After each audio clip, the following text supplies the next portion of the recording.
Hey guys, welcome back. In this video, I'll show you how to downgrade WordPress version. Let's get started. In order to do that, you need to head over right here to your plugins and click on this Add New Plugin right here in order to see this plugin marketplace of WordPress. Click on the search bar right here and search in here for WP Downgrade. So let's search in here for that. And then from in there, you should see some search results related to this. And you can see in here this WP Downgrade specific core version. So head over and click on this one. Once you have clicked on it, head over and click on this install and activate. And now this will install this particular plugin. Once it's been installed, you should be able to see this on this left sidebar. So scroll down until you can see the option right here for settings.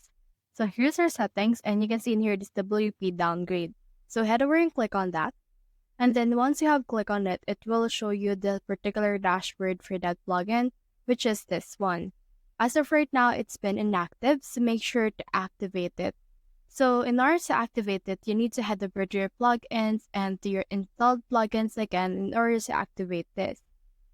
So let's search right here for WP Downgrade in order to see this particular plugin right here.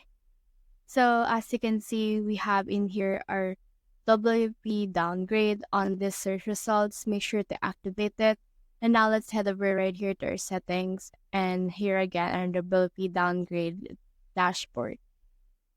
And now you can see this. So the exact version number you can get from this WP releases. You can head over and open this link in a new tab in order to see the releases of WordPress available right here. So you can choose which release. The latest one right now is the 6.5.3, which is what we have right now. And if you want to downgrade into a 6.4, you can choose the particular batch. Like for example, this 6.4.1.